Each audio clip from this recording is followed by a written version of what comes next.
inevitable.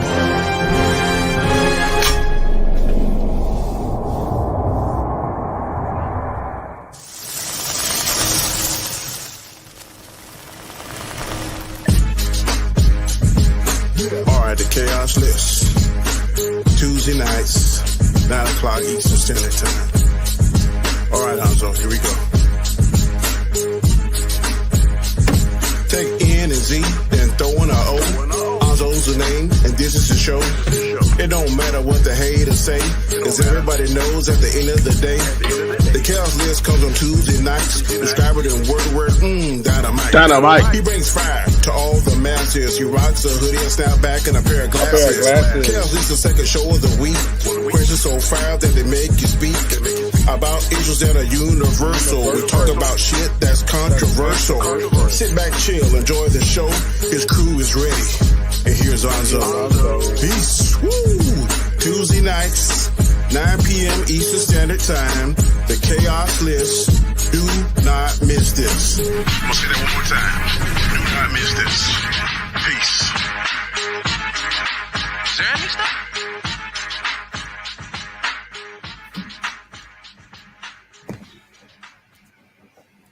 Yo, what is up, people? What is going on? Welcome back. We have an episode of the Khaos List today, and I didn't got no honorable mentions. I didn't feel funny or had anything to go, so these guys are off the hook on that one today. But Danny Graham, shout out your channel. I am Danny, aka Comic Chat. You can find me here usually 3 nights a week, Monday, Tuesday, and Wednesday nights, with the different shows that Khaos Central provides. Last night we had a good show. It was would you rather this, rather that? 10 interesting questions. Had a good turnout. Everybody seemed to enjoy it. Not sure what I'm going to do next week, but probably something along those lines. Excellent. Sorry I missed it. Chris Knight. Yeah. These shows, my shows, that show, this show, whatever. Check out my channel, Real Review 3000. Nzo, I am sorry I was not there Friday. I didn't even have a chance to get off the floor at the restaurant, which is I hate that they put me in the. No worries. Maybe if you were there, we would have had a better fucking number 1 and number 2. What was number 1? Almond Joy? Yeah. What the hell? Who that? Elihu was there, wasn't it? Yeah. Him. Shifty on that crap. What was number 2? Reese's? A Kit Kat? Yeah, number two was Reese's, and number 3 was cookies and cream. Yeah. See, Reese's would probably be in my top 3. Kit Kat would be in my top 3, probably. Kit Kat would have definitely been. But Almond Joy, man, that's like some fucked up shit right there. Nasty. Damn Islanders. No, I can't stand it. But because of Shiftyism, we have the topic that we have today. Because this dude was on Twitter talking about Prey is better than Predator 2. Yeah.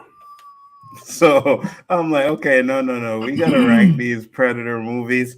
We're gonna, well, for us, it'll be me and Danny. It'll be 7. Chris will be 6 because he didn't see Prey yet. I'm gonna say this, and I don't mean put to be Prey in there. I don't mean to be disrespectful, but when I hear someone that doesn't look like me, Nzo, says another movie that is totally substandard. TV first. Hold on. Yeah. I was just gonna say, I'll put Prey where I think it'll end up based off of Danny's spoiler Give me a review minute. and other Yeah, things. go ahead, Danny. I think I have a place for it, but I will reserve judgment later if I keep it there. But I think I have a good place for it. Excellent. Yeah, you guys teasing me about my love of chocolate. I was available. What do you mean? We always tease you though, man. You know that. We always gotta tease you on something. You know what I mean? Let me say what's up to these guys in the chat real quick. Shifty Gizm, Basel, Mads, Mama Bear, Eyes Only. Thank you guys for popping up. Make sure you tweet this out. Get some more eyes up in here. I think this is gonna be a doozy because, man, I seen Prey. you know, and everybody was talking about it.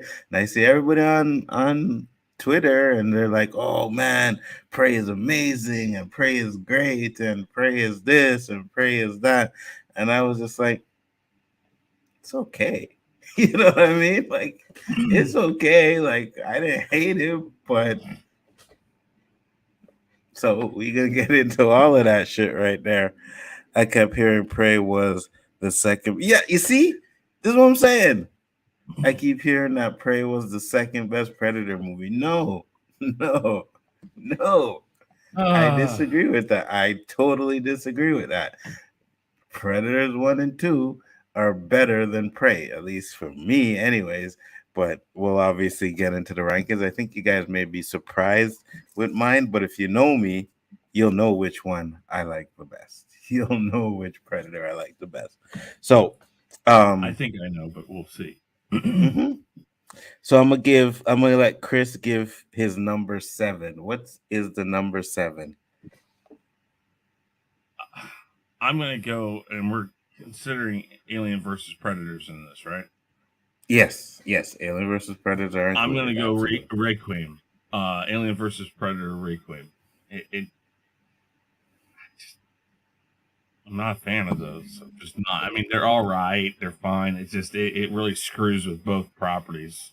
Like both of those movies screw with both properties. But it has its moments, but it's just not. I'm not a fan of it. That's I think interesting. I think I've watched Requiem once. I might have watched the first one twice. And again, maybe I need to go back and watch them because we've talked about that before. That you see something once and you're like, man, yeah, no. And then maybe going back, I might think differently. But right now, Alien versus Predator Requiem. All right. So for me, my number 7 is actually The Predator. That's the 2018 one, the one that they just did.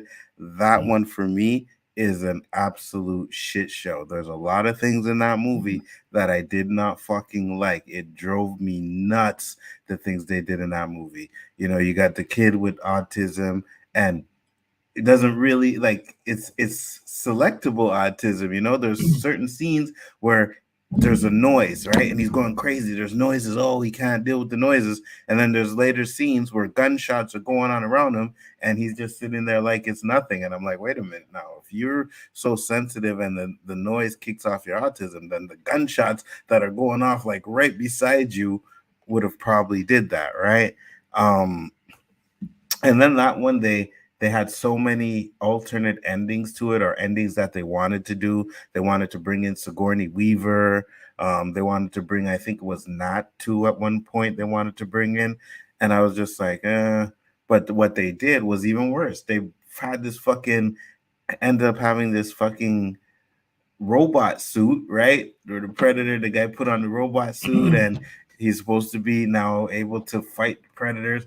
Now, I'm like, if you give these guys suits like that, then kind of beats the purpose of the aliens versus the human kind of thing, because now you're on level grounds with them, right?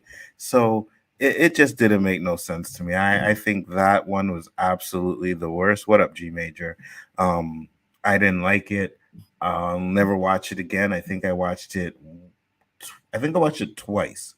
And then I tried to watch it because after I watched Predators again, I said, let me go and try and watch The Predator. And I just couldn't do it, man. I could not do it. So that's my number 7. Chris said his number 7 was Alien versus Predator 2. What about your number 6, Chris? My number 6 is The Predator. It is a toss-up in this sense. I don't know. Maybe it's the fact that the alien isn't in it. It's that whole thing of I like it being set aside, but like you said, there was a lot of things in this they wanted to add, and a lot of things they probably should have done. What they did is they got too many ideas and too many people trying to do too much stuff, and maybe what at the heart of the movie was supposed to be would have been all right. But then there's just it's really just convoluted. It's hard to follow at times. Makes no sense at other times. it reminds me of what was the what was the Alien game on Xbox. It was like they made this Alien game. It was horrible, had tons of glitches and stuff. It's kind of like that. When you read about it, everybody was excited for it. It's like, wow, this sounds really cool. And then when you see it, it's like, oh, okay, Yeah, this is garbage. Well, yeah, that's the thing. And I don't know. This is one of those things where on any given day, Requiem and this one probably could flip flop because they're right there. I mean, it's just like, whatever for me. But yeah, so the Predator. Yeah, and I kind of agree with you. They can flip flop because my number 6 is Alien versus Predator 2. Like, I think that movie it was garbage too. I didn't like it at all. They tried to do this thing with the Predator and like half Predator, half Alien thing, and I was just like, "What is this?" It just didn't work for me. You know what I mean? Isn't that the one at the end that the alien like impregnates or like no, that happens in the first one. Is it the first one? I can't remember. Yeah, that happens in the first one. Like, what the fuck? And then in the second one, that's basically what he's fighting. That's right. That's correct. That's right. Half alien, half predator. Oh, I'm just like, okay, I get you may be out of ideas and stuff, but I think like there's a few comic books, Alien versus Predators, that I think are really good, and you could have took some cues from there.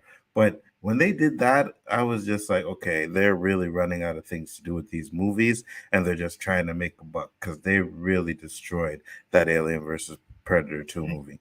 And the first one wasn't that bad to me. It's not great, but it's not bad, right? And I think the second Alien versus Predator just kind of destroys the first one a little bit more for me. So I'm not a big fan of those movies. That's my number 6. Chris's number 6 was The Predator. The Predator, and mine was. So we kind of flip-flopped on those ones. Mm-hmm. I'm looking at Rotten Tomatoes here and their ranking. I cannot believe what they ranked number 5. What's that? Predator 2. Wow. I know. I was sitting there and I looked at it. I was like, what the? Oh. Okay. So Predator 1 is number 1 for sure. What's number 2? No, Predator 1 is not number 1 on this. What? Remember, when movies come out and they do these rankings, it's always the ones that are freshest in their minds. Prey is number 1 on theirs. Whoa. Okay. So yeah. Prey's number 1. What's their number 2? Number 2 on here is Predator, 87. Number 3 is Predators. Number 4, The Predator. What? Whose ranking is that? Idiots. I don't know. Hold on. Let me see if it has a name. Alex Vo. I have no idea. Yeah, that's garbage. I'm going to put this in the private chat and see if you can find an email and just write him and go like, what the fuck is your problem, dude? And then number 6 is Alien versus Predator. Number 7 is Alien versus Predator Requiem. And that's crazy. Predator 2 is number 5, which I think is absolutely nuts. No, makes no sense. Hey, what's up, K-Dot? What's going on, brother? What's good, everybody? We just doing our rankings for the Predator movies. What's up, Basco? How you doing? I gave my number 7 and number 6. So my number 7 is The Predator. Number 6 is Alien versus Predator 2. Chris's number 7 was Alien versus Predator 2. And his number 6 was The Predator. I think we'll all have the same 2, right? Danny's had to take. I'm pretty sure our lowest 3 will all be the same. I'm pretty sure. Not positive, I think so too. Pretty sure. So what's your number 5, Chris? It's Alien versus Predator. Ooh, okay. Well, for me, and the thing is that I had read the comics because this is something from the comics that they had done. And I really think that they kind of missed the boat on doing it more like the comics. The comics were really cool, I thought. And I think, again, it was good thoughts bad execution, but Alien versus Predator is not. I would say if you put the other two, you put The Predators and Alien versus Predator 2, they're like here, down here, and Alien versus Predators closer to up here. Because we're going to start getting to ones I did like Alien versus Predator. I just didn't like it as much as the other ones. So I mean, those again, the top 5 could flip flop in some places depending on the day, depending on when I watch it. The other 2 will never get near the other 5. So got you. That's kind of the thing. So while Alien versus Predator is number 5 right now, another day I watch it, I might be like, okay. And again, it's been a while since I've watched it. I think I've watched it like 4 or 5 times, and it's been a while. So I probably need to go back and watch it. Got to catch up on that, Mads. Which ones are you missing? Which one haven't you seen? Probably Prey, right? The last one. But so my number 5 is actually Predators. Right. See, it's not Alien versus Predators. Predators. That's and fine. Predators, I watched about maybe a month ago. I told Danny. And when I first seen it, right, I would have probably put it. I would have probably put it like between Alien versus Predator. Probably Predator 2. I would have probably did that. But then I watched it again, and I was like, okay, it's not good, but there were some moments in it that I liked. I think right after it gets to the Lawrence Fishburne stuff, I think that for me kind of makes it go downhill. You know what I mean? Tries to burn them up and stuff like that. I get it. He was going crazy or whatever, but I don't know, man. It just seemed like he was going to be a badass from the way he bucked up on them. And then it come to find out that he ended up being crazy. So that was a big issue for me. I think the Brody guy, can't remember his first name, who plays the starring role, Adrian Brody. I think he did a pretty good job in that movie. I didn't hate his job in that movie. I think he did a really good job. I think the plot with the guy from that 70s show is another thing that really fucking drove me crazy about that movie. I'm like, you guys are on a Toby. What was Toby? Yeah. Guy's name? Grayson? Why do I think Grayson? He played Spawn. Topher Grace. Topher Grace. Yeah, that's it. Grace. Trust me, I love it because my mom calls me Topher, and that Topher, and that's like, so I remember that. Oh, God. So his plot in that movie I did not like at all. Especially at the end where he's like, oh yeah, I'm a killer, bro. Like, you guys are on a fucking planet with fucking predators are on there, and you're worried about fucking killing some fucking humans. Like, dude, come on, man. You know what I mean? So that really wasn't great for me. But just to recap, so Danny's back. Danny, Chris number 7 was Alien versus Predator 2. His number 6 was The Predator, and number 5 was Alien versus Predator. My number 7 was The Predator. Number 6 was Alien versus Predator 2. And my number 5 is Predator. So you can go and give yours. Wait, before you do, let me read you off what Rotten Tomatoes has listed as their. Oh, yeah. Yeah. Number 7, Alien versus Predator Requiem. That's the one with Sanaa Lathan? That's the second one. No. Yeah. No, the one with Sanaa Lathan is the first Alien versus Predator. And then number 6 is Alien versus Predator. Number 5, you might want to cover your ears and not listen, is Predator 2, according to them. Yeah, exactly. Number 4 is The Predator, and number 3 is Predators. Number 2 is Predator, and number 1 is Prey. Rotten Tomatoes, idiots. Yeah, facts. Exactly. Facts. Exactly. Facts. We were already talking about that. I was talking with another YouTuber, and he was just Rotten Tomatoes say, and I know this YouTuber has said in the past Rotten Tomatoes says Rotten Tomatoes are idiots. They use Rotten Tomatoes when it benefits your argument, and then when it doesn't benefit your argument, you say how they bunch of trash. And I was like, facts. Robert Storm, I know that I've heard you say in the past that Rotten Tomatoes ain't dependable. I always say that Rotten. You haven't seen the originals? Oh my. Yeah, LB God. hasn't seen any Predators. Yeah. When So they Danny, do an Avatar versus Predator, you know what? that might make me get to like Avatar. Maybe. Nah, I don't want to I see doubt that. it. Unless the Predator is killing all those avatars, then I'm good with it. See? But yeah, but it would be an Avatar movie, and an Avatar would win at the end, and I'm like, fuck that shit. Kill all the avatars so that we don't have to worry about those Okay, movies again. I think an avatar would most likely be bigger, stronger, faster than humans, and humans kill a predator. So wouldn't it make sense for Avatar to have a fighting chance? Possibly, but I don't like the Avatar. So I'm trying to speak logically. I don't know what y'all. Yeah, I know. As Anza would say in this sense, facts. I agree with Anza completely. Oh, I am Facts. so surprised with that, boy. That is all right, Danny. Let's hear what you got. Number 7 to 5. The Predator is the worst one I've seen. The Super Predator idea was good, but they didn't pull it off. I didn't like the story too much. It was execution. Too much comedy. Key and Peele or whatever his name should have been in there. The one with who's the guy that play the Punisher? I can't think his name. He was in there. Thomas Griffin or something like that. Thomas Jane. Yeah. They shoot each other at the end to kill each other. I'm like, really? Okay. Number 6 is Alien versus Predator Requiem. I definitely didn't like that.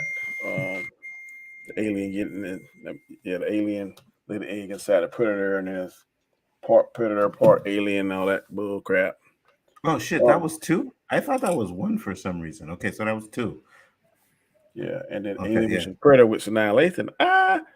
It is my number 5, but I didn't hate it. It was pretty good. Alien versus Predator. Yeah, okay. With Sanaa Lathan. Mm-hmm. So that. Oh, go ahead. Sorry. I didn't hate that. There had some good aspects to it. I don't think the xenomorphs. Well, you saw the tide change once the predators got their guns. Mm-hmm. But before then, they were kind of toe to toe, neck and neck. But then the shift of balance was those guns, and they're more technologically advanced because you saw they put those lasers in the cave that time, and they cut them up in the nets and stuff. But I didn't hate that one, but I don't like. It's not better than the ones I got above it. Not in my opinion. So I got. See, so he said what I basically said. That the Alien versus Predator 2 and the Predators are way lower than the other 5. Mm-hmm. And so I think, like I'm saying, Alien versus Predator was my number 6 or my number 5. I'm sorry. Yeah. And it could flip flop in other places, but it's closer to the other ones than those bottom 2. And I think we all feel that way. So they had good concepts of both Requiem and Predator, or the Predator. I didn't execute. I didn't like how they looked. The hybrid between the Predator and the Alien. I was like, it was executed. Yeah, neither did I. Everything. Yes, exactly. I didn't like it either. Now, when I saw it come out the predator body, I was like, that might be all right. The concept was there, but the execution was off. I agree with you 100%. And that's what I said. I also agree with you guys, too, that the bottom 2, like, they're the worst of the bunch. The rest of them that we have, I could say, okay, this is okay, it's decent, right? But those bottom 2, like, they're just trash. I don't like them at all. I would go back to the movies and watch it again. Mm-hmm. Maybe not Prey, because I got it free on my. Well, I got the subscription. Yeah. But other 3, I was. What the hell? No worries, Daddy. We'll get to Chris's number 4 then. Chris, your number 4. It is Predators. Mm-hmm. It is Predators. Again, a lot of the things we talked about already. The whole double villain thing didn't need to be in it. It doesn't make sense why, you have a human going after other humans. I mean, even in the original Predator, while there are some similar double crossing going on, it's not really because of the same purposes. But Predators probably is the closest to the original 2, so it works okay. with the whole thing. But I mean, it had good action. The premise was pretty clear, and they executed it fairly well. There are missteps, but it's not like, Requiem and The Predator, because those, again, if you were to read about Requiem and The Predator, you would read it and think this movie is going to be freaking awesome. But when you watch it, you're like, wait a minute, that isn't even what you said it was going to be. Predators, if you read it, the concept comes across the way you read the synopsis. So, works well.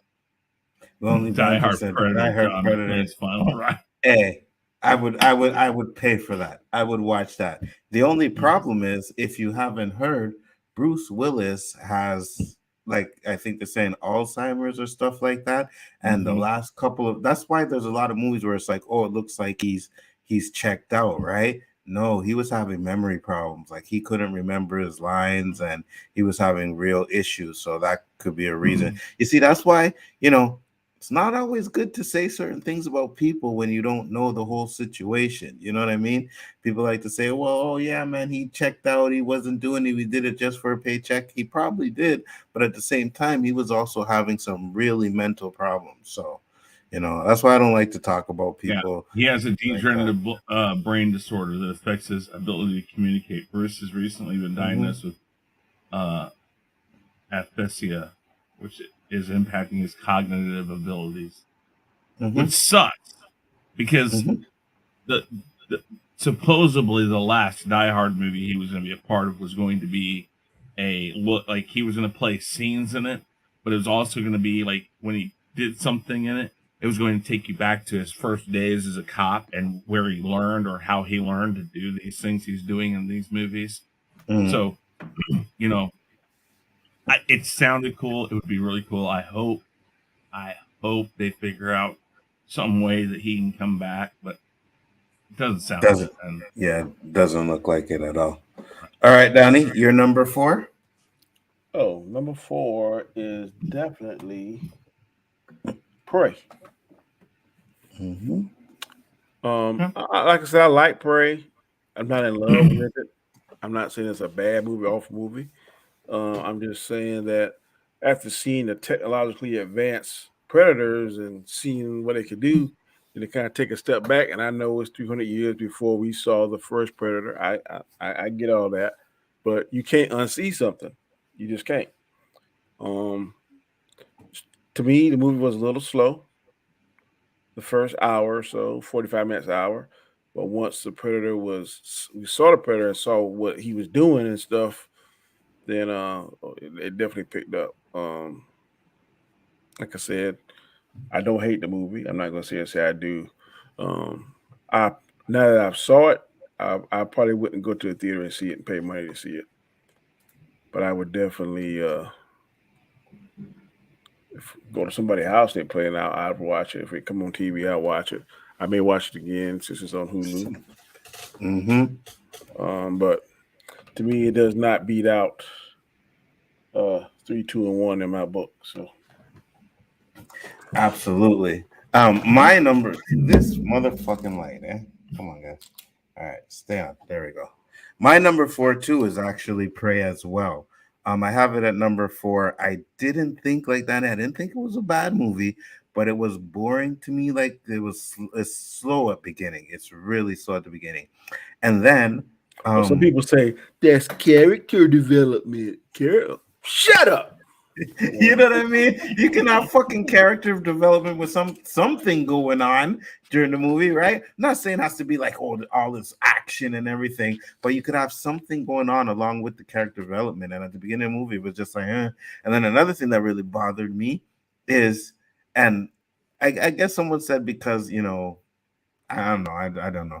The fucking perfect English kind of really bothered me. Like they were speaking, like when you watch movies with Native Americans, they still have this Native American accent. Yeah, the dialect.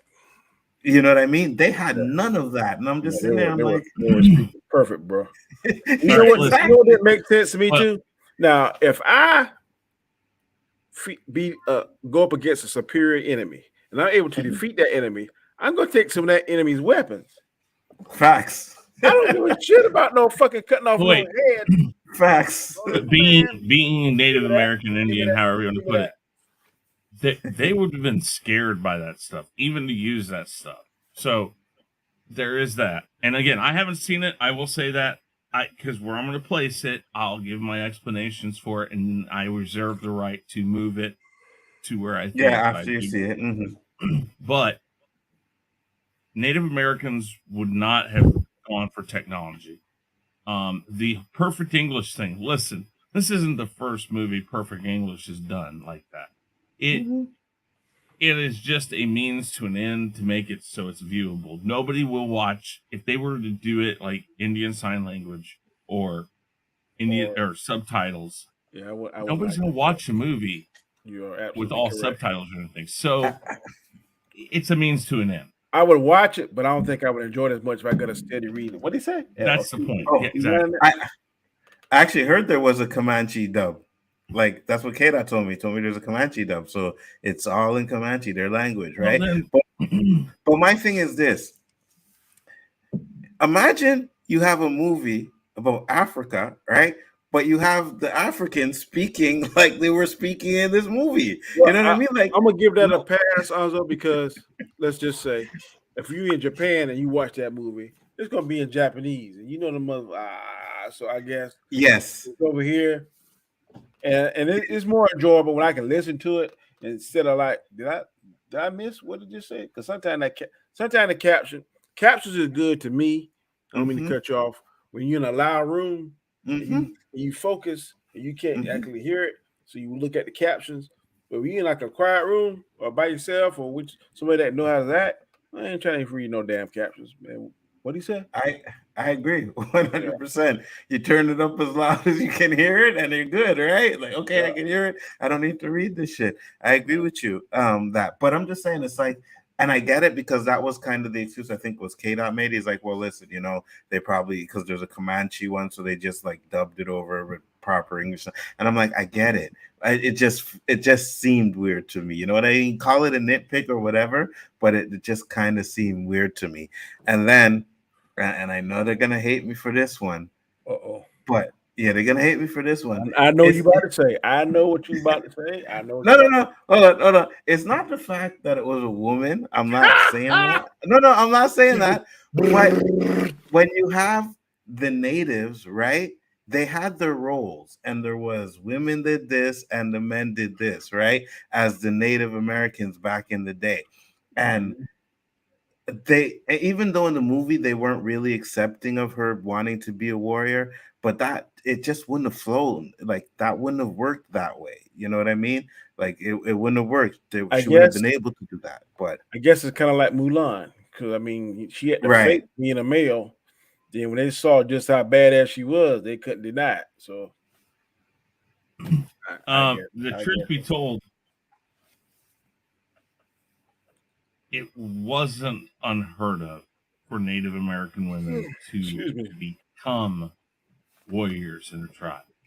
It was harder, probably, but especially as time went on with Native Americans when they were being moved to reservations and stuff in the United States, women would step up and take roles that normally men would because men had died during fights and other things like that. It's not unheard of. I would agree with you in the modern version, but way back then they just a step above prehistoric. That's what I was saying. Yeah. No, I don't think it would have fly back. The history and warfare of American Indians is women always participated as warriors.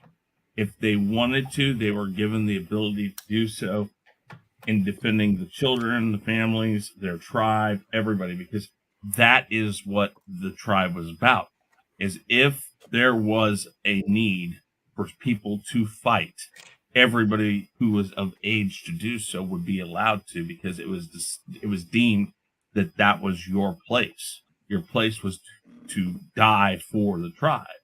and for your families and for your children, for your way of life. So if those times came about, yes, maybe not during times of peace, but women. That sounds good what you just said, but in this movie, they wasn't feeling that shit. Okay, no, I understand. So And like I know here, right, from what I remember from Native American history, I don't remember hearing of any warrior yeah, Native women. that's like I'm just saying from saying. what you were. Wait, okay, Anzo. So of Black history, tell me what you learned in school. Oh, I had a Black history class, so I learned a lot. I learned a Okay, lot that we maybe in a Black wouldn't have history. I'm learned. not talking about that. What does Yes, history teach you about Black culture? yes, It we doesn't would. teach you nearly what you need to know. I agree 100%. I wouldn't have known as much as I did if I didn't have the Black history class. You would have heard the generic stuff, right, Exactly. and stuff like that. So I get that. I'm But not that's saying it's the not. same for Native Americans. I mean, No, it is a you very make a good generalized point. term, You and I make mean a I good know point. that because I've taken classes and all this other stuff. And if you go by just your generic whitewashing, which we'll just call it what it is, it was whitewashed. Of every culture, yes, I agree with that, but not of every time. Like, you know what I mean? Like, not every time. But I'll do research. I'm not gonna say I know, and I can Um, sit here and say I know for sure. I don't. Um, Elihu's router isn't working. He has to get it replaced. That's what's yeah, going that's on. fine. That's fine. Naru wasn't a badass until she used all the things she picked up on to take down the predator. She screwed up a couple of times and got out of situation thanks to others. Yeah, but no one's saying she's not a warrior or she's a Mary Sue or anything like that. I'm just saying for me, like I said, it kind of seemed out of, well, I don't I want to say don't out of really, place because I know I people don't gonna be really like, think, oh, I don't really think she was a badass. I think she just got lucky at the yeah. end. At the end, because most of the time she was running away from the threat. Yeah, I agree. Well, there was one time she attacked it when it killed her brother. She rushed it. She jumped on it, wrapped the thing around her neck and stuff like That's the that. only time. And then that last And final sight. But other than that, every time I see her, and, the predator, she was back to the predator, hauling and ass. thank and thanks for reminding me, Danny, because that's another thing that kind of threw me out. They looked like they were fighting with martial art techniques when they were fighting in this movie, Woo-hoo. and I'm like, the fucking natives knew martial arts back then. And they You know kind what of I mean? stole a scene from what's the damn dinosaur movie? Jurassic Park. Jurassic Park. You know them raptors running the tall grass and you couldn't see them, Hmm. Hmm. Uh-huh. and that shot I they had saw that. down. I was like, that's Jurassic Park shot right there. You know what I That mean? was Jurassic Park 3. Oh, wait, no, 2.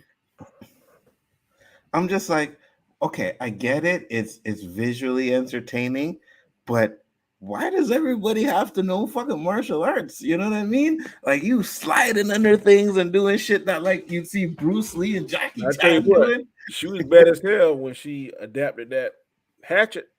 Uh-huh. I was like, that shit, that kind of nice. Uh-huh. Hey, I was just expecting her to do like a, twirl it around, kick it off her foot, catch it and shit. I was like, okay, that's coming. But they did a switch and bait. I hate to be spoiling hell for Chris. Nah, I hate this. I already watched your Okay. video about it. Hey, we're They good. did a switch and bait because when you first got in that mud, I said, "Oh hell, that's how she gonna damn hide from him." But Mm-hmm. then Well, they that's changed how that. They changed Schwarzenegger that. did it. Yeah, but then it was flowers. It has what kind of flowers. When Mm-hmm. you take the flowers, it would cool your core temperature. Mhm. I'm like, Mm-hmm. what kind of shit? When she first crawled through that mud in that quicksand, I said, "Yep, there you go, right there." They Yeah. damn Yeah. fool. They did the okie They doke. they yeah, they foreshadowed it because when she got caught in the quicksand, I was like, oh, that's probably how they're gonna kill the Yeah, predator, trap him in that. You know what I mean? I yeah, mean, it had part to do with it, but I was yeah. like, okay. So now we got our number three. Danny, give me your number three. Top Oh, three, guys. number 3 is Predators with Adrian Brody. I love that movie. It was different. I like the Predators brought all the instead of going to Earth and hunting them down in the individual territories, you brought the baddest at that particular point in time to their hunting ground, and then they had the Warren Predators. That was cool. I didn't like the Lawrence Fishburne actor. He usually is pretty You good did in that. all of his movies, but I Mm-hmm. was like, what the fuck? Yeah. But that's my third favorite. I like that one. Agent Brody was real cool. How he figured out, kind of used other people as bait to figure out the different tactics, and he was able to read the different things they did and kind of predict some of it. Only thing he didn't predict at the end was, like I said, Topher Grace, whatever. I was like, this motherfucker, he a killer, but instead of trying to help, this fool trying to kill the help. That didn't make sense to me. You know what I'm saying? Yeah. Even the fucking killer at the beginning, the one that hated the black dude, even he switched up and was like, yo, we gotta kill these things. Yeah, you know what I mean? You know what really, I was like, when I could just imagine you going somewhere and you know you ain't on Earth, you like, how the hell, when they went to that cliff and saw like them 2 or 3 moons, I'd have been like, oh shit, we in some shit now. You know what I mean? Well, and that's the thing, is that it's not that it ruins the movie. It just kind of, the whole time after you find that out, it's like, why? What's the point of it? Because, like you said at the beginning, one of them does sit there and say, "Wait, different, game changer here. We got these motherfuckers who can kick our asses, and we got to figure out how to do this." But no, I like the concept, like you said. The concept of flip-flopping what the first two did, which was they were here. We'll bring them to us, and we're going to... I don't think that was literally... I think that was just a planet they used, like a training ground or something. What it was like is... go to the Predator planet. That's what I want to see. Facts. Well, that'd be cool. But it was kind of like, what do you call it, in Africa, where they'll actually do hunting, but it's on a fenced property. Like, they'll have hundreds and hundreds of acres that are fenced off, and you'll go on the property and you can kill lions and other things like that because they allow you to do it. But it's still kind of, they brought them to an area or to a preserve and put them in there. So it was like they were caged. The humans were caged in an area, and the predators they knew everything about it. They knew the terrain, they knew everything, and they could hunt better than the prey that were the humans. It was cool. I liked the concept, and you're right, Danny. They should take it to the Predator's Planet. Have we ever seen the Predator's Planet? No. I read a lot about them. There's a lot of different tribes. That's the thing. A lot of different hierarchy and stature. But I want to do that because I think in Requiem, if I'm not mistaken, they were just kind of like teenager predators. Yeah. Just coming. I think they're different ages and stuff. And that super predator, I don't know what the fuck he was. He just wrecking shop and shit. Yeah, that's where it started to get crazy because they were using human DNA to make these super predators and shit. And I'm like, these predators have been coming and wrecking shot, except for maybe one person at the end of a movie that wins. But my understanding is that every creature that they defeat, they take a part of them and then enhance themselves. Okay, that's what a super predator was. Yeah, I think they said that in the movie too. I just like, man, it went way too far for me on that one. You know what I mean? I was like, I can't do this anymore. But one thing I wanted to say is I didn't like the different tribes, though. I don't like that. I wanted them, just be all one tribe, whatever. I get that it's possible and that they do it, but when they were fighting each other, I'm just like, I don't know, man. Yeah, some are bigger, some are smaller. Some it's kind of like the different tribes on Wakanda and stuff. Each one got their own different. So I think it's somewhere kind of sort of like that hierarchy. It'd be cool to see. I've read books and stories about it, but never. I want to see it live action. I think that'd be pretty cool to see. I think so too. Now, let me ask you this. Yeah, go ahead. That gun, is that the same one that was in Predator 2? Yes. Okay. Yes, that's the exact same gun. I was like, that looks familiar. I like how they tied that together. Now that was tight. Yeah. You see, and I was watching a couple of videos. This was in Prey. In Prey? Yeah. Prey, so you took the gun from the French guy, and he had his name or something on it, and then he taught her how to shoot it. But then that's the gun that the Predator gives it. So you reckon that's the same? No, that must. And part 2 must be going to be. That can't be the same Predator because he gets killing this. So that must be his daddy or ancestor or something that gives it to Danny Glover. That's what, yeah. And if you watch the end credit scene, I was watching the video where if you see the end credit scene, they have the little hieroglyphics where they show the little pictures of what happened. They show more predator ship coming to the planet. So that's what happens after she kills that predator. So some way or another, the predators end up getting that gun, and that's the gun that they give to Danny Glover. I'm So sure they're that gonna they're do gonna be Prey like, too. where is this motherfucker at? Where's he at? He ain't contact us. He didn't do nothing. So that's why Prey 2 gonna be them coming to check on him. Mm-hmm. Yeah. Cause did that ship drop him off? I couldn't tell. Yes. Yeah, ship dropped him off at the beginning. Yeah.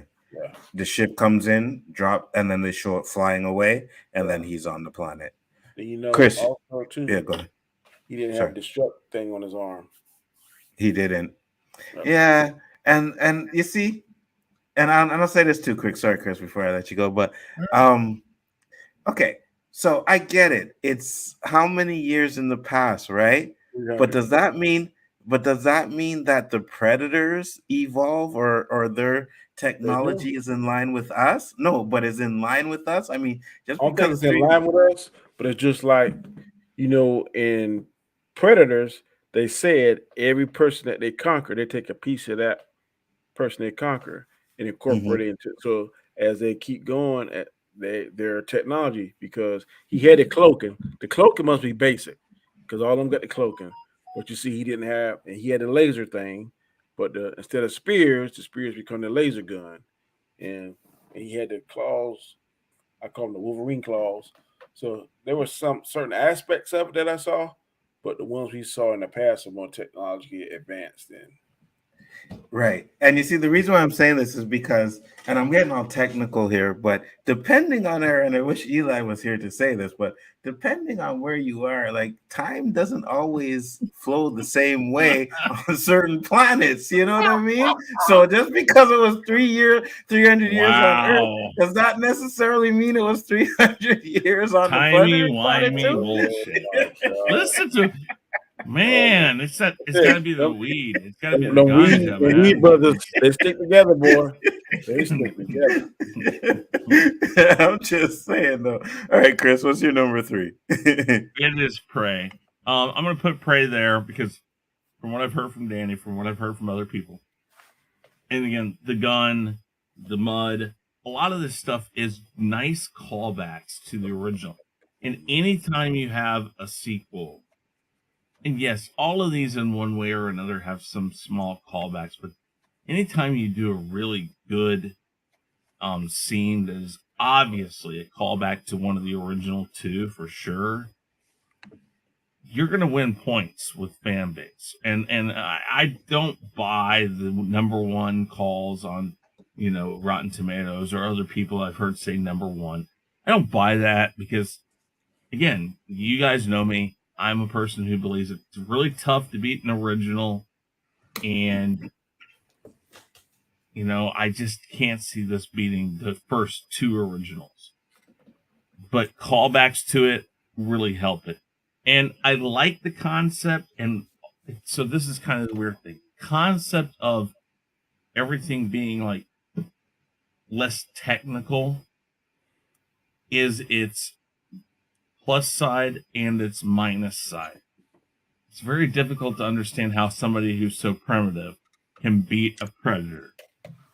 But at the same time, to see it happen, you would assume that now that they've placed a predator in Native American times, in let's say the 1600s, 1700s, wherever this sits, you would assume that if they did, since humans are still around by the time Predator comes around, that they did eventually defeat them, because if they didn't, they would have taken over the Earth. So they had to have defeated them somehow, and it's kind of cool seeing it. It's just it's very difficult to understand how people with less technical weapons can beat the Predator. So she wasn't physically imposing. She kind of beat him. Yeah. She outsmarted him. Well, and that's the thing. If you think about it, again, call back to the first one. It isn't that he wins; it is that he outsmarts. Yeah, but I mean, Arnold Schwarzenegger, like, he really prepared and stuff. I think she got lucky. She just happened to see him do something. They kind of Yeah. click, and then when her brother did But something, did Arnold not get lucky the fact that he got injured enough that he figured out that he could track his blood and other things like that? There are things in all these movies, in the first, let's say the first and the second one for sure. There are aspects in that once they unlock it, they figure out like this little bit, they are able to use it as an upper hand. It isn't that they necessarily outright beat the Predator. It is more that the Predator he gets beat because it doesn't calculate that they Arnold know. beat him, but then Predator kind of cheated and did the self-destruct. And the other one and Danny Glover was about to do the self-destruct till he cut his arm off. The sucker didn't have it. She just flat out outsmarted him. But they did say the same thing like they did on the first one, because the brother said that if it can bleed, then we can kill it. Exactly. Arnold did. And I mean, so these callbacks, I think, really do a better job of tying it together. It isn't that Predators didn't have some of those. It just, and again, I will preface it by saying I have not seen it, so I have to double check. But of what I've heard, it seems like they do a lot better job of tying it with 1 and 2 and giving it a nice cohesive tie-in that kind of helps it all. They do. Think about why Star Wars, the original trilogy, works so well with the prequels. It at least acknowledges each other. The reason why the sequel trilogies don't work that well is because it just kind of doesn't even want to acknowledge that they exist. They do their own thing. So, Shifty, I don't know if he a kid, but he was lean now. He I'll be wasn't right back, muscular as on the Schwarzenegger Predator. That seemed like, I would say, a man version. This might have been a teenager or young, because he was lean, and he didn't have like the kit that we saw, like the first aid kit and stuff. I saw him put something on his leg, but like in Predator 2, the other guy, he had the first aid kit, and he was able to cauterize his wound and all that kind of stuff, and he, like you say, pulled the kit off and all that kind of stuff. So I don't think he was as. You could definitely tell there was a difference in the technology between this Predator and like the ones we've seen in the other movies. Absolutely. I mean, even from 1 and 2, the Predator got a couple of upgrades too as well, right? So I get it. I understand that. I'm just like, because at one point, like, no lasers or nothing, but then he opens up this thing and these 3 little fucking spears come up, they're floating in the air and they rush it. So I'm like, so you kind of got some heavy technology there, you know? They did. That shit blew the ass up. Exactly. Then he had that net thing that he had in Alien Requiem, that killed a man, didn't it? Yep. Yeah, like crushed him. I don't even know what happened. It looked like the guy's body went into the fucking into the rock or something. Yeah. Yep, that's from Aliens, Maz. If it can bleed, we can kill it. That's what Arnold said. Yeah, that's what Arnold says. Yeah, I watched the video and they played it. Yeah, we can kill it. And my number 3, is going to be Alien versus Predator. I get it. Alien versus Predator. I know why you picked that. Yeah, you know why I picked it. I was going to say it. Oh my God! What's your number 3? That's Alien versus Predator. Don't say nothing when I pick Catwoman. Don't say nothing. You already said Alien versus Predator. I thought. No, I said 2. Number 3 is the first Alien versus Predator. So yeah. So number 7. What's your number 7? Hold on. Number 7 is The Predator. Number 6 is Alien versus Predator 2. Number 5 is Predators. Number 4 is Prey. Number 3 is Alien versus Predators. Now, Danny, I would say that that's a little too much smoking that probably brought this up. That's annihilating. That's all that is. My girl is in that. Yes, it's because of her. That movie has it's either the boom boom or the fucking ganja. I was just gonna tell you. This one is the boom boom. Yes, that is my girl. I love her so much. Like anything she's in, I'm gonna I won't support fault it, you. man. I won't fault you. You know what I mean? I still, every time she pops up, I think about that little pink dress and Love and Basketball that she's wearing. I'm just like, oh yeah, Saint Lathan. I know the movie has its problem. It's not that great, but for me, it's her. And I think some of the action scenes with the Alien versus Predator I kind of liked. I even liked I the think mother she alien. pretty. Yeah. She pretty, but she ain't sexy. Oh no, she's sexy, daddy. Oh no, she's all right. You know what? You I don't see see it. that ain't pissing me off right now. So I'm I'm gonna have sorry. to I'm sorry. I am sorry. I mean, she hold got a on. thing. She got a thing about it. That really, Chris. Well, I'm just saying she does. I'm not saying it's like for everybody. I'm not saying it's for me, but I can see. See, I'm gonna give you a example of someone who's sexy but not pretty. A younger version of what's the lady that played in True Lies, Jamie Lee Curtis. She's not a beautiful woman. She's pretty, but she is sexy. She's sexy She in that is scene. sexy. Yeah, Okay, yeah. that's all I'm saying. Mm, Well, Come on. mm. Come on. she's Look pretty. at that. She's You pretty, don't but think that's sexy? she's pretty, but she ain't sexy, bro. Oh my lord. That hold on. You know what? It's been a minute. It's been a minute. It's been a minute. It's been a minute. But I gotta give him one because I don't like the way that he's talking right now. So I'm gonna give him this one first. Okay. Motherfucker, are you out of your damn mind?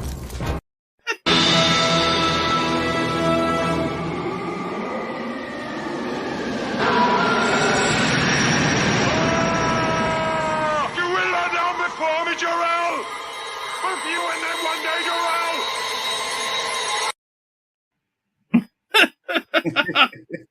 Wow. Double trouble there. Yeah. Yeah, like I said, she's hideous. I didn't say she's not sexy to me. She is a beautiful woman, but you can be beautiful and not sexy. I feel you, but I And I ain't, and I'm not saying if she's to say, "Hey, Danny," I say, "Nope." I wouldn't say. I'm not saying that. I'd be like, "Hell yeah!" I'm just saying. I've seen a whole lot more sexy women. I don't know. For me, she's definitely number one for me. That's for sure. She's his Michael J. White. I get it. Oh yeah. She is mine. That's why I like the movie. You know, Danny's the one smoking something.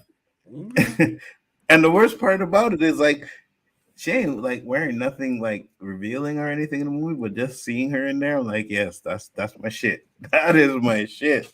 So now, guys, we have the top two. And this is gonna be interesting. I think I know what Danny's number one is. I want to know what Chris is. So, Chris, what's your number two? It's Predator 2.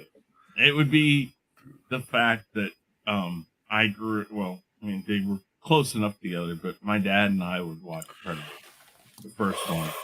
And a lot of those things my dad and I used to watch together. Or it's like seared memory type thing. He liked Predator 2 too, and I wish he were still here today to ask. I would ask him which one did you like more, because I don't know if I really know. My dad was a big Danny Glover fan, and I think that he probably would have ranked them both really close to each other, and it's the same thing for me. But I would say Predator 2. I like Predator 1 because it's in the jungle. I think that's more difficult because being in the city, you have more resources with you, near you, that you can use. That's kind of my... What can What was be that? stopped? Yeah. I'm just saying what the Jamaican guy. Anyway, yeah. I mean, they're both great movies. So I'm again, maybe on the day I change my mind, but right now it's Predator 2 is number 2. No, stop. All right, Danny, you're number two. I don't have a number two. I got both of them 1A, 1B. Okay. Oh, All right. So which one you putting for 1B? They about the same, bro. They are. You pick a number 2 right now. Nobody holds to it. I'll pick Predator 2 because it came out second, but I like one about just as good as the other. Yep. I can't say I really like the other one better, the different aspects of it. I like, of course, Arnold Schwarzenegger's the way he did, and I also like the way Danny Glover did and Gary Busey. They played off each other. So it was cool, man. And of course, I got the clip. Okay, who's next? Hey. Mm-hmm. So that's All 1A, right. 1B, bro. And you know what? I can understand that. I still think like my number 2 is Predator, the original one with Arnold Schwarzenegger. I love that movie. I remember seeing that movie in the theater and just being like, yo, this is amazing, man. The music and everything. You know They what I had so mean? many. They had like Jesse Body Ventura. They Yeah. had what's the black guy? I can't think of his name. Carl Weathers. Yeah, I know. I'm talking about the other one. Oh I'm yeah. gonna have me some fun. I'm gonna have me some fun. Yeah. I'm gonna have me some fun. Shit. And it also has one of the best killed one-liners ever. Like a dumbass. One of the best one-liners ever. Get to the chopper. I ain't got no time to bleed. Yeah, that's right. And it had the Indian guy Billy, who was in a lot of good movies too as well. So the cast was great. Yeah, cast of that movie. That's on point. Yeah, the cast was really good. It was an original movie at the time because we ain't never really seen anything like that. Nope. Fucking amazing. You know what I mean? It was Bill really Duke. good. That's his name. Bill Duke. Bill Duke. Yeah, that's it. I tell you what, I wish they would do. Did you ever seen the Batman versus Predator cartoon comic book? I've seen it, never read it though. Oh my god! And I think they had a run with Wolverine too. I would pay money to see Wolverine versus Predator. And man, they should do stuff like that. Marvel should be like, you know what? Let's do something. Yeah, they want to bring back. I would get with the Predator franchise. Hey, let's make some money because this right here will sell. For real, you do a Batman versus the Predator. You do a Wolverine versus the Predator. Shit, you can even do the not the Terminator. RoboCop versus the Predator, or a Terminator versus Predator. Hey, you know what I mean? I'll take either one, brother. That shit would be fire. All right, guys. So now Danny's like his 1 and 2, but we're gonna get to it. So, Chris, your number 1 is and why? Predator. It's Predator number 1. I mean, and let's be honest, the movie is cheesy in so many cheesy ways. It's not even funny, but it's done right. It is. I mean, listen, anything Arnold Schwarzenegger is in is cheesy. The way he talks, everything like that. But the way it was done, and I think Anzo said it best. We hadn't gotten that. Listen, you said it too, though. 1 and 2 are so close to each other. The 1 and 2, Predator and Predator 2, the thing about those movies is they were original. We had not gotten that type of thing before. I mean, okay, Alien came out and Alien was original. Aliens came out, it was original. In the same way that Predator and Predator 2 are. They gave us new concepts, but the difference between Alien and Aliens is instead of being humans out in the space, it was space came to the humans. And there is an element of just scary enough. There's an element of just scary enough thinking that humans are the top of the food chain on Earth. In the long run, if we want to kill something, we can on Earth. But when something comes from space and came here and we didn't have an answer for it, that was the concept. And it was really cool to kind of put that alien concept to Earth, not the other way around. And I think they got the right cast at the right time. It worked well. You had that wrestler in it that was popular at the time. You just had a great cast, a great concept. Jesse Ventura. And the right leader in the cast, which was Arnold Schwarzenegger, which even though he's cheesy in the right way. He plays it good enough because when it got serious and the fighting really got serious, he does that really well. So I don't know. It just and I will go with Danny on the 1A, 1B at any time they can flip flop. Probably because they're both done very, very, very well. I also say this about Predator 2. When you went to go see Predator 2, even if you had seen the trailer, you didn't realize how different but the same it was going to be. What up, Dayline? Putting it in the city, was awesome.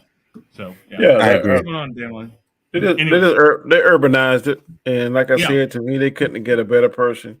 I'm a big fan of Gary Busey and where he and Danny Glover played off each other. I wish he would have lived or lived a little bit longer than what he did. Yeah, it was cool. But no, absolutely. But the concept of those two movies make them some of the best quote unquote sci-fi action ever. I agree.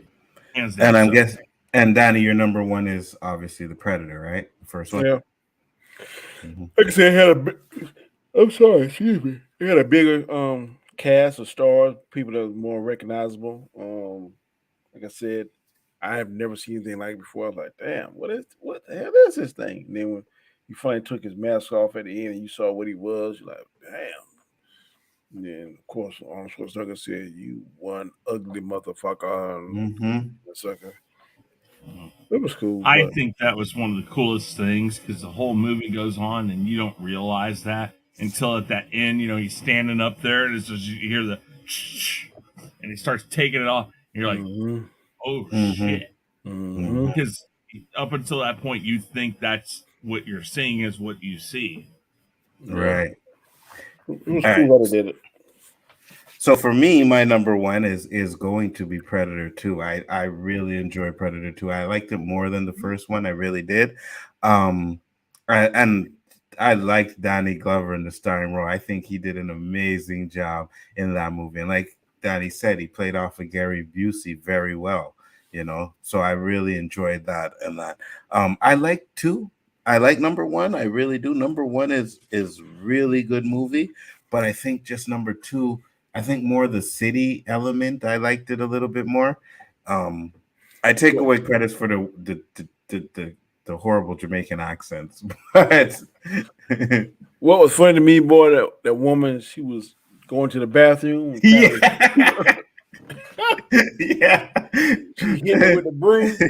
Yeah. And I think Danny Glover said something to her. She's like, I don't think he cares, Yeah, that was funny. They had more funnier spots than the first one. I agree. And I liked like I said, the city aspect of it, the part where they go into the train station, and in Predator 2, they play off of the ugly motherfucker because Danny Glover is about to say it, and then the alien says ugly motherfucker before he can finish it. Right, and the Predator says it before he can finish it, right? So that just goes to show me, like we said earlier, that they learn from the stuff that's happened to them, right? Yeah. So he kept turning the different spectrum and found those lights in that thing. They figured him out, but then he said something don't look right, so he started changing the different spectrum. Sort of lights and shit. Both of them was good, man. I like both of them. Certain qualities in both of them. So to me, I'm gonna stick with 1A, 1B. It'll change depending on what I can remember or not remember about it. All right, go Do back. Do you know what they call the scene where Busey dies? I have no idea. No. Okay, so like when we watched VHS, they didn't have scene names. So once they came out with DVDs and they cut them up into scenes, they named the scenes, which is kind of funny. They named that scene where he dies a cut above. A cut above.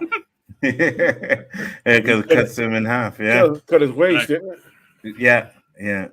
Cuts him from his waist. What confused me too, because the Predator liked beef, right? And he would come and eat beef like every 2 3 days. I thought he skinned them damn buffalo. Yeah, so did I. I thought it was him that skinned them. It wasn't him that skinned them. It was the French people. The French people. Yeah. I seen that in the video too. I was like, oh, okay, that's interesting. Right. And hey, what's up? Mike? So yeah, so like I said, I mean, for me, those are the top 3 Predator movies. We'll go through the list real quick one more time. Chris was Alien versus Predator 2 at number 7. Number 6 was The Predator. Number 5 was Alien versus Predator. Number 4 was Predators. Number 3 was Prey. Number 2 was Predator 2. Number 1 was the original Predator. For Danny, it was The Predator, which was last. He hates that movie, and I agree with him 100%. Number 6 was Alien versus Predator 2. Number 5 is Alien versus Predator. Then Prey as number 4.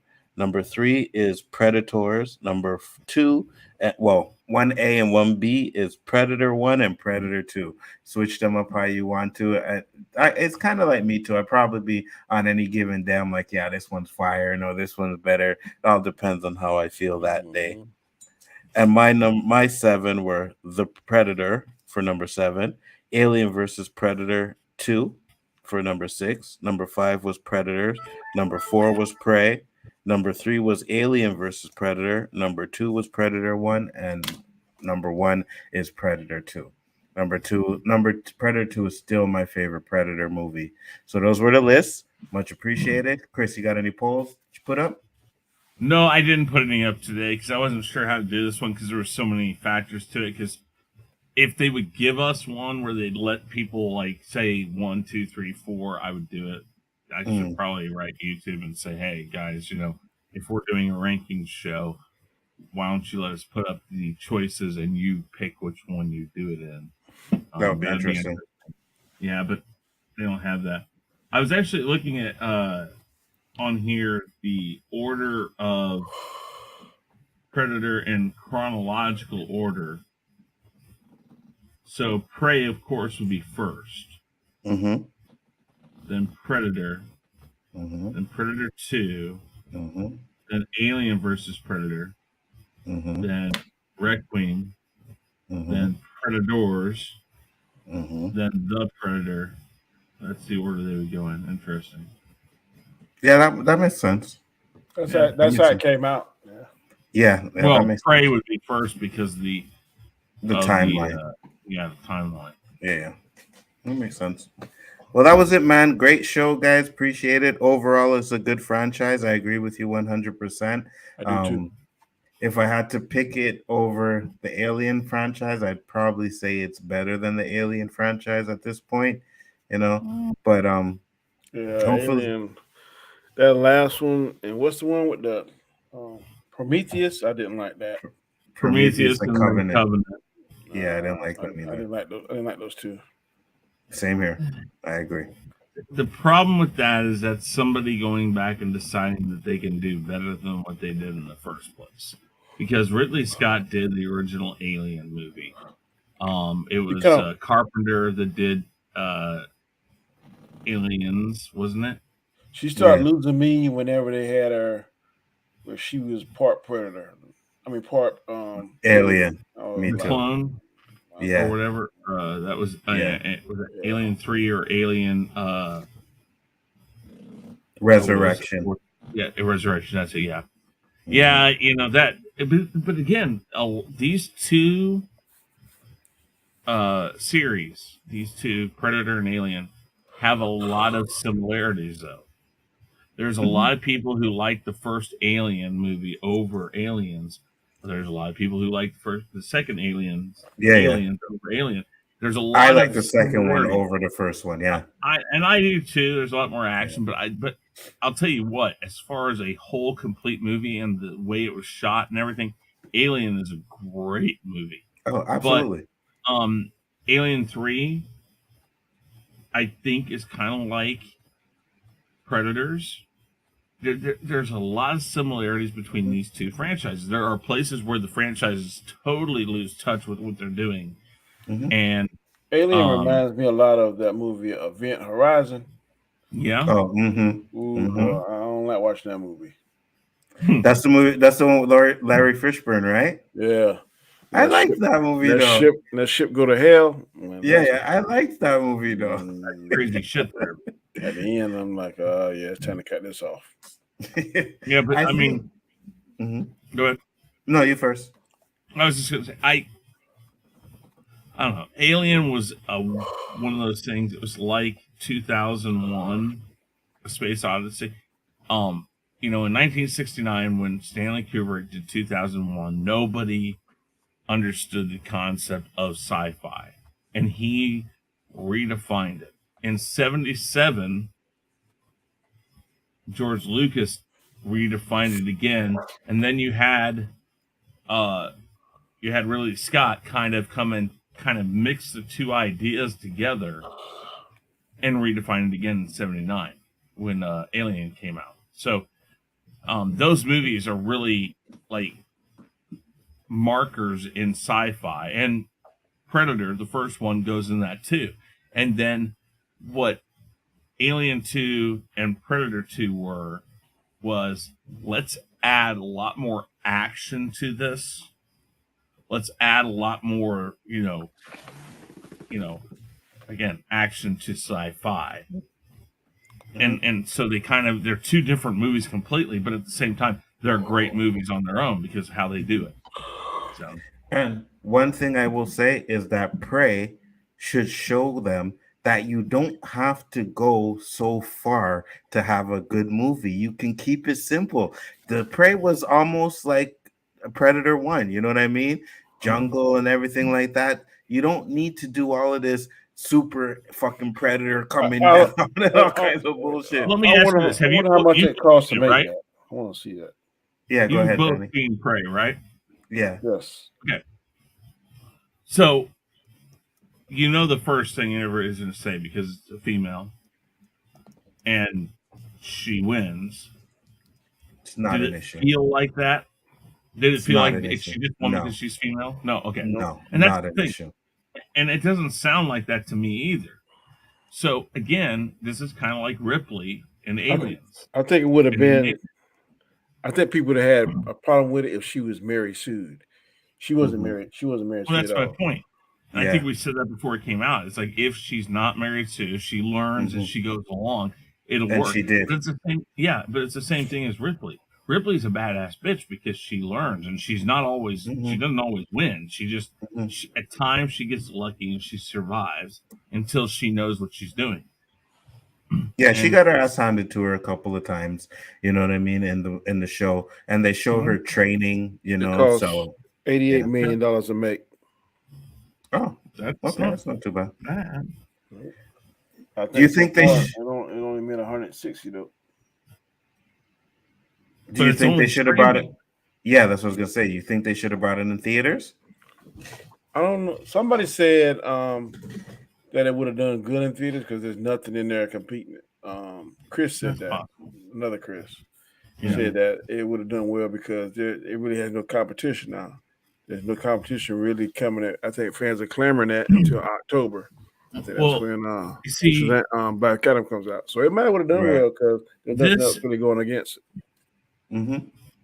And then if you look at, I'm sorry, if you look at Rotten Tomatoes, that would have drove some fans to it because Rotten Tomatoes fans and the Rotten Tomato the actual critics are almost identical. Yeah.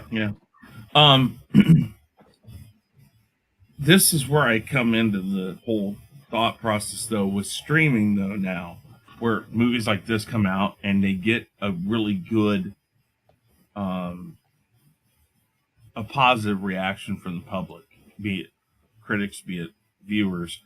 What was it, Edge Tomorrow with Chris Pratt? It got good marks on both sides. We're coming into a new age with streaming. Tomorrow War. Oh, that's it. Tomorrow War. That's it. Yeah. We are coming into a new age where the success of a film monetarily will have to be decided differently. We used to say, okay, it costs $88 million to make, so that means they have to make, 180, 200 million or whatever it is, or 250. Well, 240. Yeah. So in order for it to make money, it has to make 250 million, 240 million. We're in a place where that's going to have to be redefined. Because if they're going to put money in these movies, and that's my worry about movies going straight to streaming, or if we were to go to a strictly streaming service, is they're not going to put money behind these. 88 million is good. That's a good amount of money. And from what I've heard, it's done right. So if they do movies and don't chintz out on it or don't cut back too much, fine. But we're going to have to come with a new metric on how we define if movies are profitable or Right. successful, because if they go to streaming services, it's not fair if it only made basically double what it cost. It's not fair to say this is a financial failure, because it probably isn't. Mm-hmm. Because there's not all of the they didn't put all the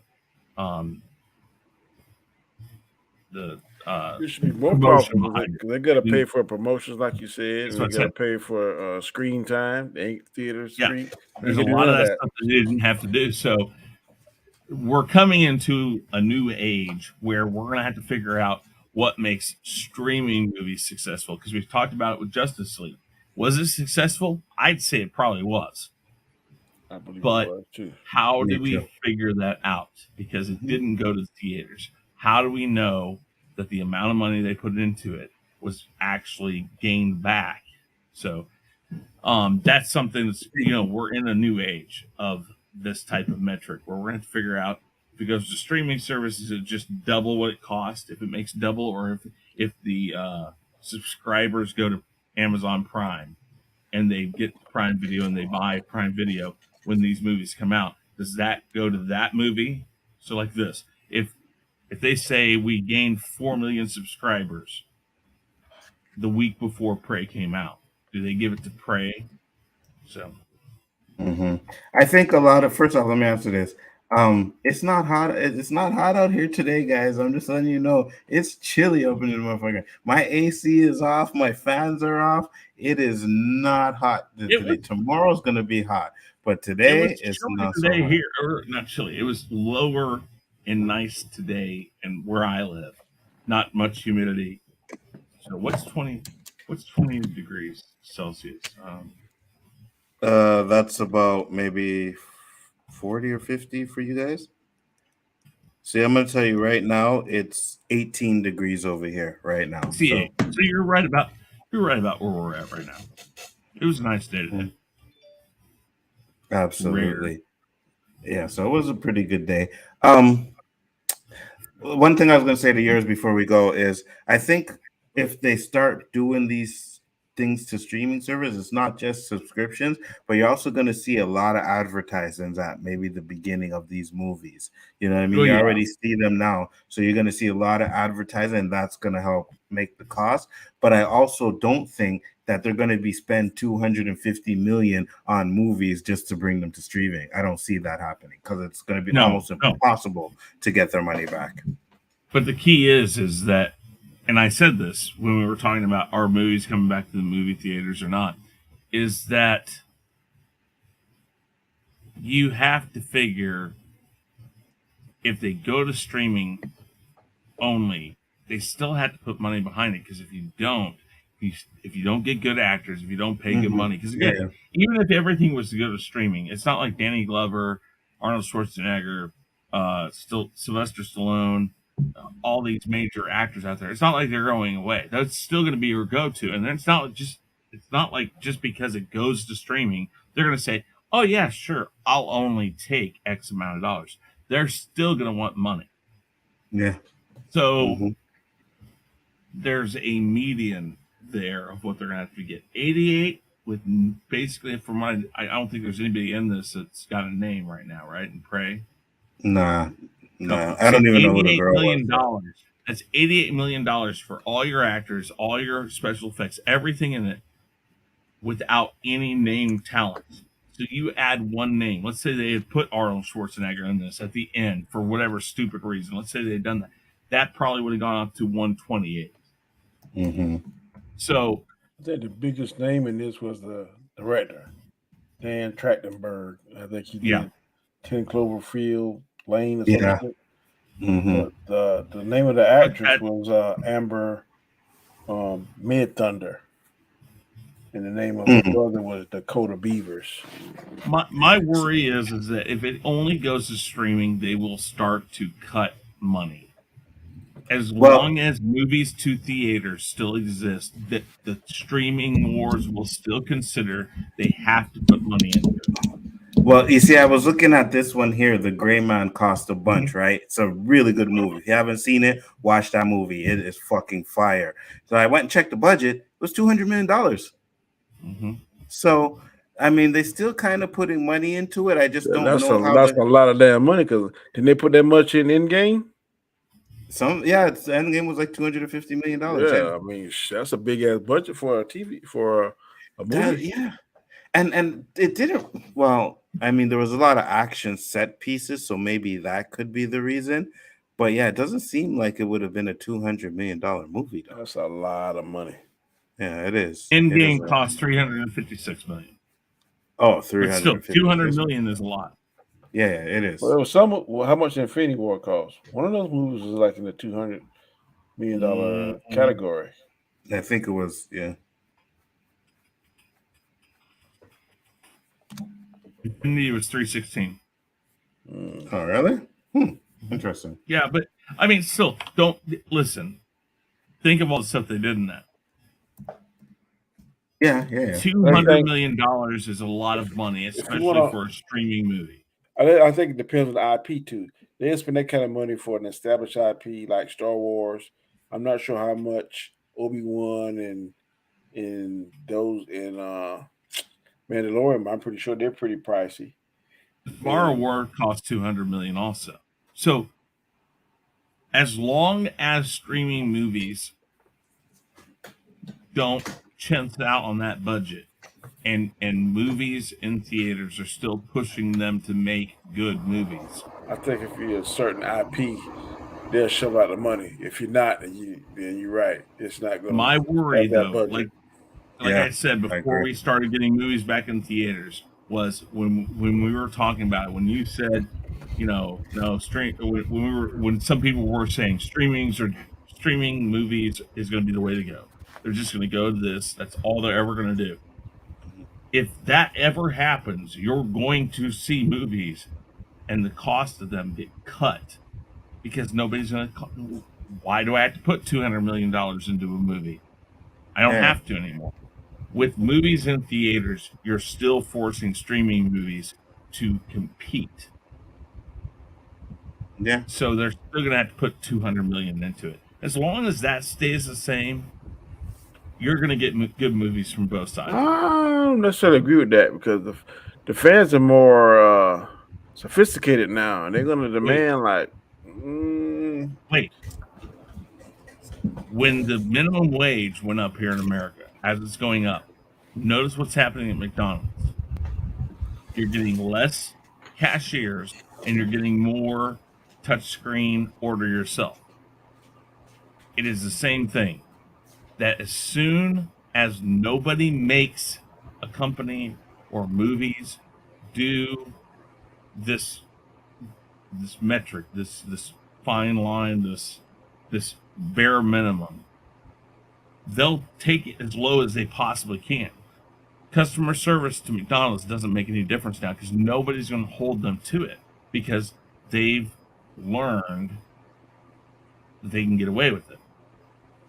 As soon as streaming movies were to take the majority of viewership over movies, they won't feel the need to spend $200 million on these movies.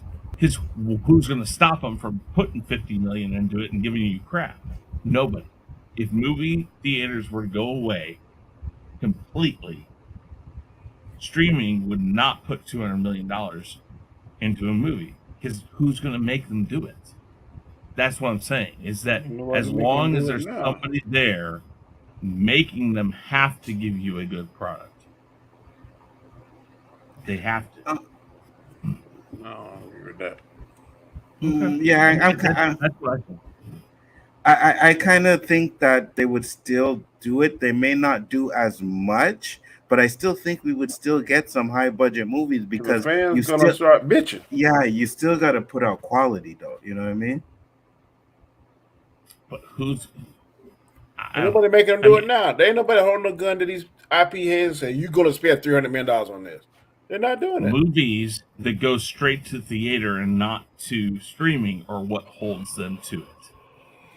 Okay. They still want people to stay at home and and buy that subscription to Amazon Prime, to HBO Max. Nobody would have gotten HBO Max if it wasn't for things like the deal that brought Wonder Woman 84, no matter what you think of it. Wonder Woman 84 only went to HBO Max first.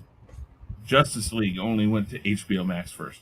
Nobody would have gone to HBO Max if it wasn't for things like that. I went to HBO Max. They had a product that I wanted to see, and COVID restricted me from going there. When there nobody. That was the moment. If it were not to be because of COVID, and if movie theaters were to go away, nobody would be holding a gun to their head saying, "Hey, put money behind this," and be like, "You know what? Where are you going to go? What are you going to watch? You want to watch a movie? You're going to watch my movie, even if it's only $50 million and it's shit."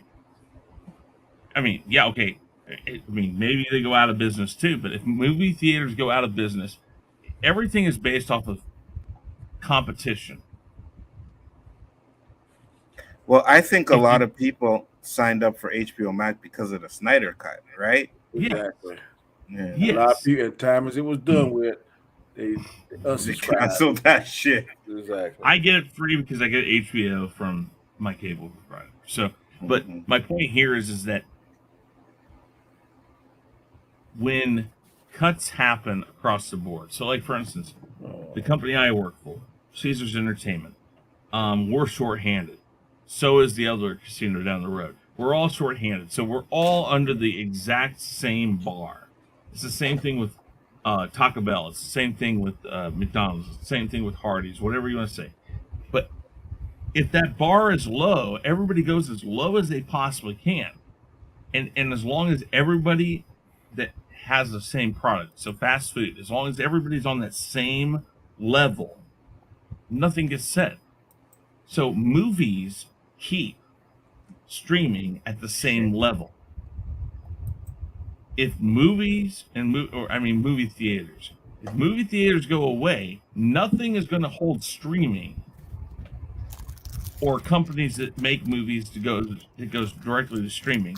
Nobody is going to hold them to a level because there's no other level to be held to.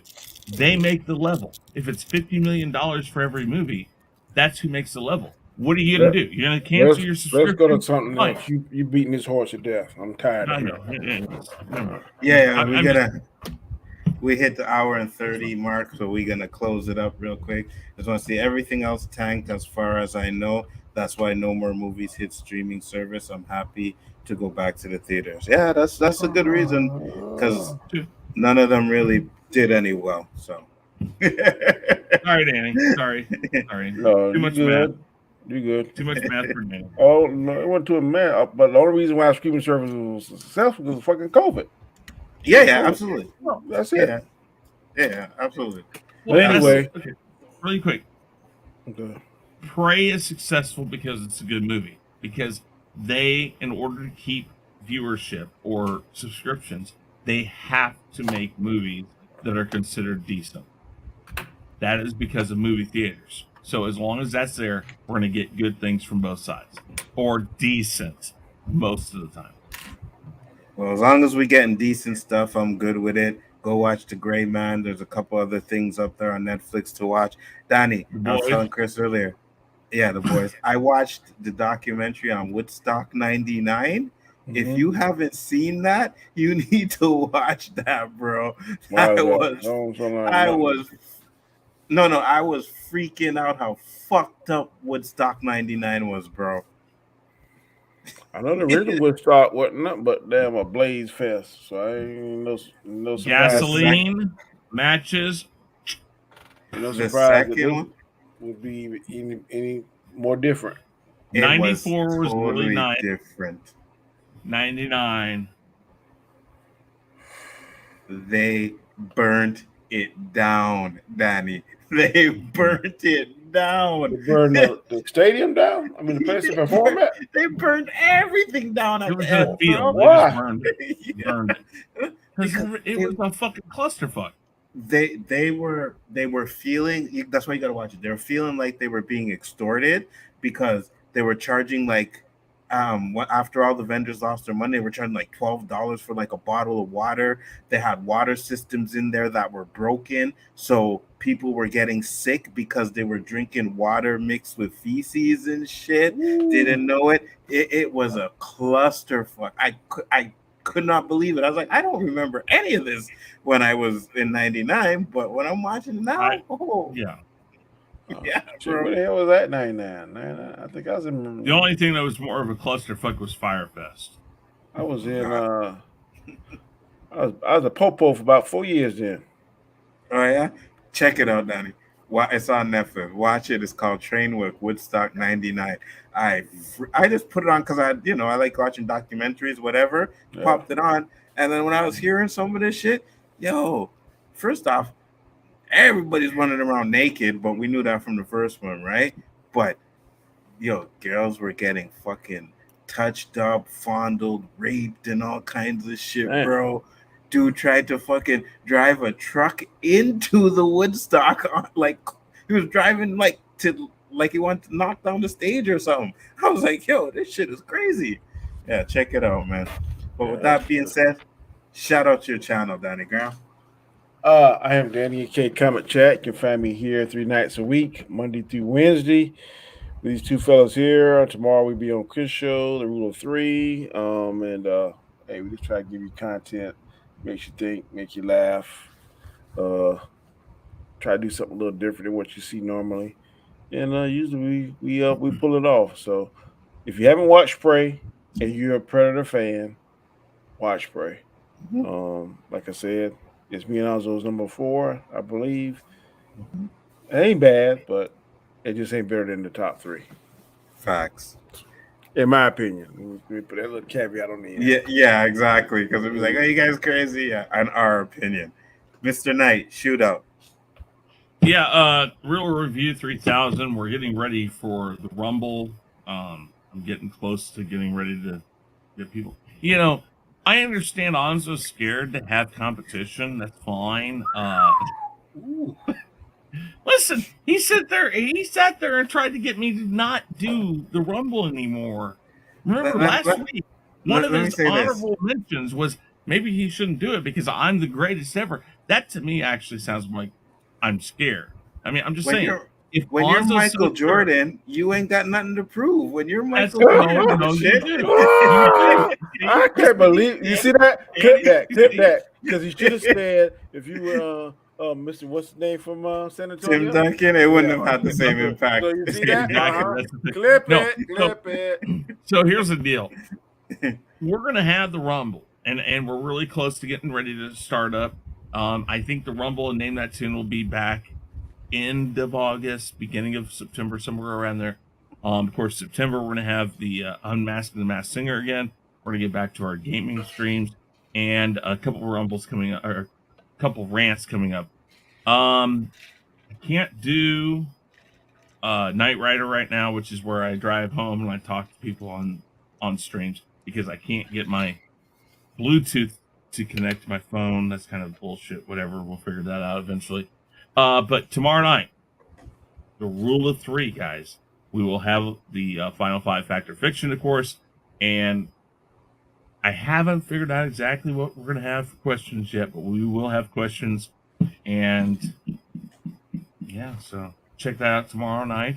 And of course, check out these guys, everything they had. Danny's spoiler review of Prey, if you've seen it. Even if you haven't. I mean, let's just be honest.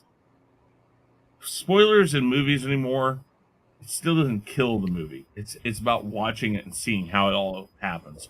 So yeah, check these guys out and everything they do. Like y'all to leave comments because then that's not really good to interact with you. I think I think about 8 or 9 comments left, and I respond to all of them. And yeah, if K Dots you watching, I apologize, bro. I was not blowing you off yesterday, but as those of you that follow me know, I got 2 jobs, and sometimes I get off of one and slide to the other. And right now, business is good. In my second job, so I got to hustle. While the phone is ringing. Bring up the Dandelion Fluff comment that says, Chris says this every stream, lies, all lies. Okay, to your Ginger Cabal comment there, you realize this, guys. Dandelion Fluff is part of this really nasty, terroristic organization called the Ginger Cabal. Damn. We will not let Chris Knight disrespect Dandelion Fluff on the stream here tonight. She is a great chat member and asset, a friend and supporter. Facts. Damn it! You said It's a cabal. Ginger Cabal. Oh, Ginger my Cabal. God. Ginger Cabal. Anyways, no. We will get to that. We will get to that. And yeah, is there an OOC this week? There will be well, I gotta speak to Roberto, make sure his back is working. But Hey, if he, yeah, you didn't send that girl over there in Russia to 9 years. it's an OOC yeah. topic. Woo! So OOC topics for tomorrow. Ooh, I think we have I a have fire topic for one. tomorrow now. We have Breonna Taylor's. I got Did you hear about that? Oh, okay. I want to hear it too. Because Danny, come on the show, because there was a comment that Joe Rogan made, and I kind of agreed with it. So I want you to come on for that. Yeah. Man, this ain't nothing but a ploy for Trump to get back in office. That's all that is. Ooh, okay. Okay. I want to hear that topic. So we have the Brittany Garner. We have Breonna Taylor. Did you hear about the Breonna Taylor stuff? Mm-mm. How the cops lied to get the search warrant and lied, and they're being convicted now, and she died because they. I heard they convicted. I didn't hear about the lie, but I think now they're trying to stop. We just had, and I wanted to film a portion of it and send it to you privately. Mm-hmm. Man, this here we in our department we don't even serve warrants at night. It got to be something very, very life threatening. Oh, really? Knocking. Mm-mm. No, the no knock warrants. You guys don't do that. Nope. You see? Lots of places going away. You do it in daytime, but serving warrants at night. Mm-mm. And see, when I was a younger cop, that's what I made my bread and butter. Cause Nzo gonna stay away from the house in the daytime, but at nighttime his ass go to sleep to try and get the poom poom. And 11 o'clock was my knocking hour. And I was about 90% every time getting your ass, because 11 o'clock you about ready to go to bed. Facts. 100% facts. Yep. So we have that. We have the Terrell Owens stuff, which I was like, wow, I heard that. You seen that movie? You seen that movie Karen? Yeah. No, I didn't see the movie, but I know the trailer for it. Yeah, that was the Karen. Yes. You gotta watch. That's why he was calling her Karen. Yeah, I'll send you the clip, Chris. It's crazy. You seen that, Chris? Oh, it's crazy. It is crazy. And then we have Ryan Cox, a guy who was being transported by the police. They had him in the back of the van. The police van did a crazy stop. He went flying into the back of the van and got paralyzed. And the way they treated him, we're gonna have that one on there too. Isn't that from a while ago though? That happened in July, I think it said July. Oh, there was a guy, what was it, 2 or 3 years ago that died because they didn't secure him properly in the back of a police transport. Oh, should we have one here in the state, nearby town? It was transporting.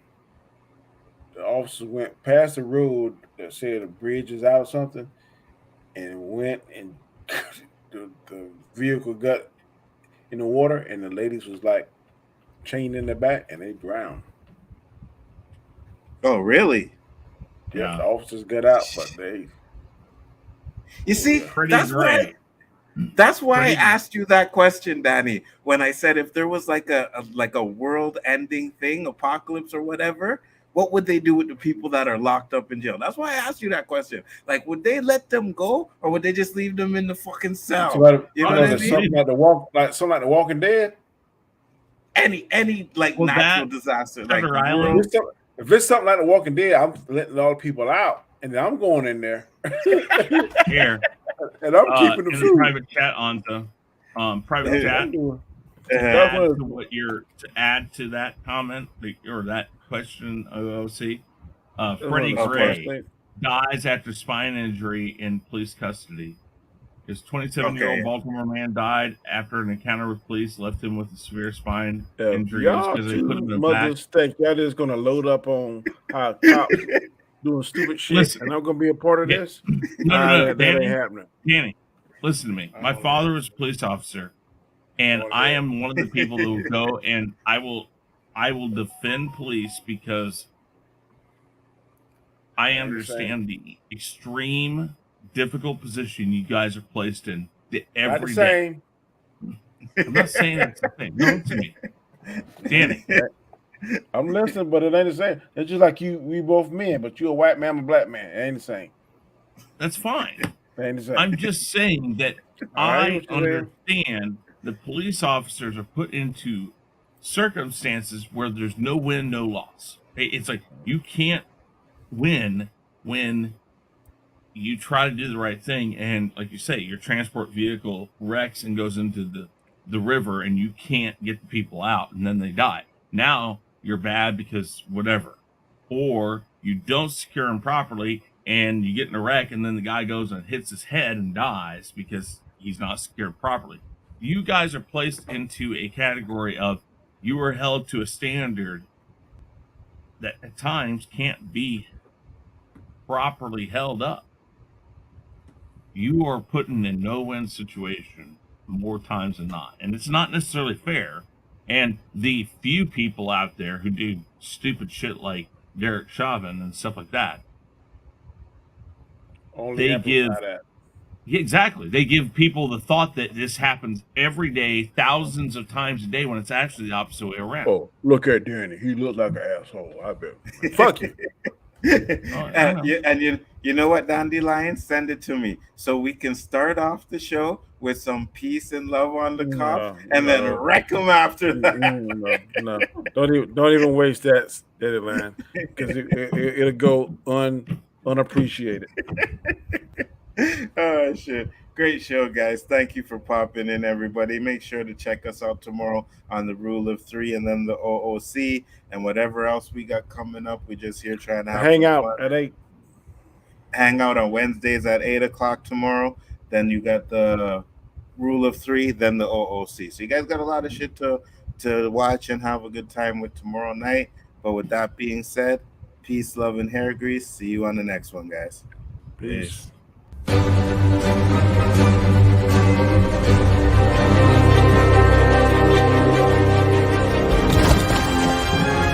am inevitable.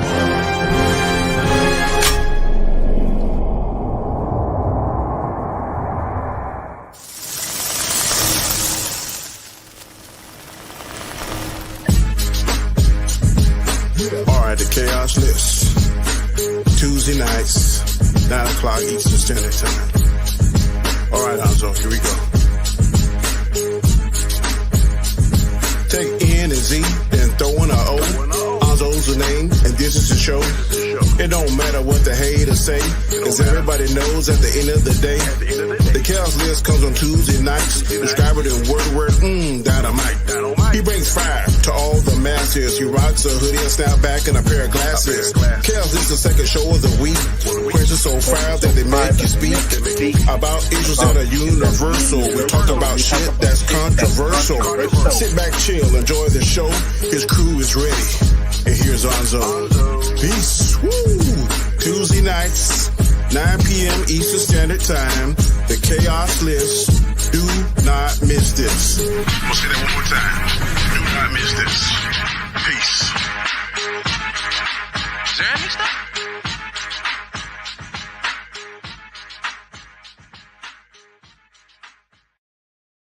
The greatest trick the devil ever pulled was convincing the world he didn't exist. And like that,